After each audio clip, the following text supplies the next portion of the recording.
क्या तेज प्रताप यादव की 3 शादियां होंगी? क्या तेज प्रताप यादव राजनीति में फिर से अच्छे पद पर पहुंच पाएंगे? क्या लालू यादव के परिवार में जो तेज प्रताप यादव को घर से बाहर निकाला गया है ये एक ड्रामा है या हकीकत? आज बात करेंगे तेज प्रताप यादव की। तेज प्रताप यादव की तुला लग्न की कुंडली है, लग्न में केतु बैठे हुए हैं। लग्न में केतु बैठे होना इसका मतलब आदमी बहुत सारी चीज़ें करता है। इसे अगर दूसरी भाषा में कहा जाए तो जैसे मल्टी पर्सनैलिटी होती है ना, इस तरह आदमी बहुत सारी चीज़ें सोचता है, बहुत सारी एक्टिविटीज़ करता है, लेकिन दिमाग नहीं लगाता है।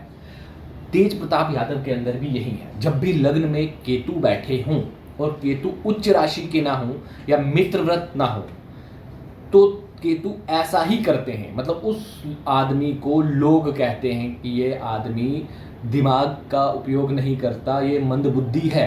सूर्य उच्च का लग्न को नीच की दृष्टि से देख रहा है। जब लग्न को नीच की दृष्टि से देख रहा है मतलब भाग्य होकर भी, आत्मा होकर भी आप ऐसी हरकतें कर जाते हैं जिससे आपकी सामाजिक प्रतिष्ठा को मतलब बदनामी होती है, अपमान होता है आपका। और सूर्य को खराब कौन कर रहा है? राहु। और सूर्य अस्त किसको कर रहे हैं? लग्नेश शुक्र को। इसीलिए इनकी मल्टी पर्सनैलिटी होकर भी ये पर्सनैलिटी जनता में वो जो लेवल होना चाहिए, जो व्यक्तित्व होना चाहिए इनका, उसको नहीं दर्शाती है। लेकिन लालू यादव के घर में बैठे पैदा हुए तो चंद्रमा भाग्य घर में बैठा हुआ है, तो भाग्य तो इनका है ही। 10वें घर का मालिक भाग्य घर में, मतलब जब जब तेज प्रताप यादव का पतन होगा तब तब ये फिर से खड़े होंगे, इनका भाग्य इनका साथ देगा और ये आगे बढ़ेंगे। लेकिन अब बात पॉलिटिकल ड्रामा की। क्या इनके घर वालों ने इन्हें निकाला है? नहीं, कुंडली यही बता रही है नहीं।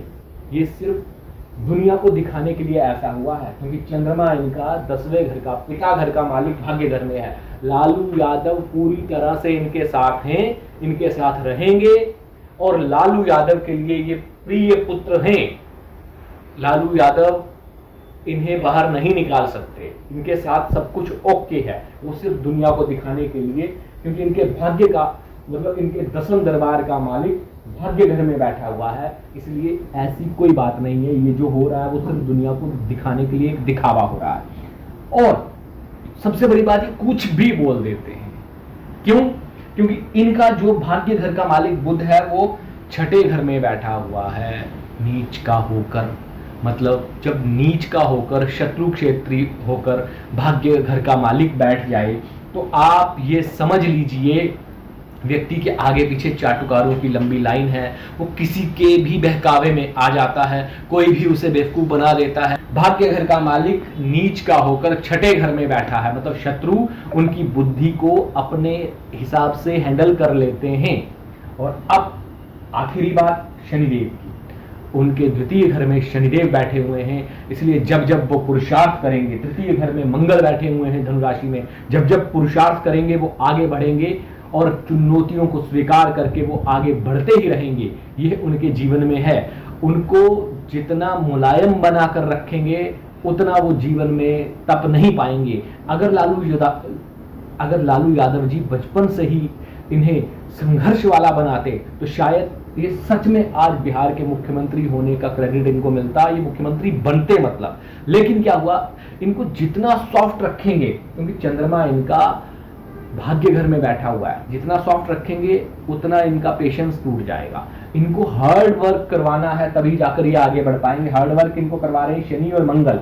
शनि इनका द्वितीय स्थान में है, इसलिए इनके साथ पैसों वाला मामला घर में परेशानी करेगा। भाई के साथ कुछ थोड़ी सी दिक्कत आएगी, लेकिन ज्यादा दिक्कत नहीं आएगी क्योंकि मंगल संभाल लेंगे। और भाई के घर का सूर्य जो है वो 7वें स्थान में उच्च का होकर बैठा है, लेकिन राहु और शुक्र जो हैं उनके साथ हैं। सबसे बड़ी समस्या इस कुंडली में बस एक ही है और वही सबसे बड़ी समस्या है। क्या? सूर्य का राहु के साथ होना और शुक्र को अस्त कर देना। मतलब लग्नेश को अस्त कर देता है, लग्न में नीच की दृष्टि देखता है, खुद तो उच्च का है। तो इसलिए ये था गणित इनकी कुंडली का। अब बात, क्या इनके 3 विवाह होंगे? जी बिल्कुल। क्यों? क्योंकि क्या है, यहां पर 3 ग्रह बैठे हुए हैं, शुक्र, राहु और सूर्य।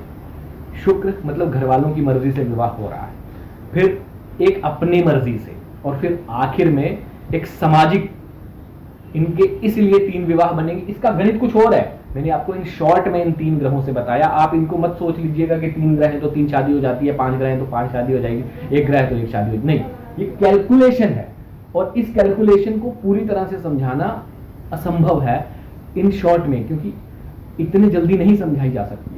सिर्फ ये समझिए कि सूर्य उच्च का है लेकिन शुक्र और राहु को अस्त किया हो, राहु से सूर्य पितृदोष लगवा रहा है और शुक्र को अस्त कर रहा है, इसलिए एक समस्या, राहु बैठा हुआ है दूसरी समस्या, और सूर्य अच्छा है ये बेनिफिट, तो इसीलिए 3 शादी की बात कर रहा हूं। राजनीति में इनका कामयाब होना असंभव ही लग रहा है, इनके ग्रह नक्षत्र तो कुछ यूं ही राजनीति में कामयाब होना मुश्किल ही लग रहा है, जो ग्रह नक्षत्र बता रहे हैं।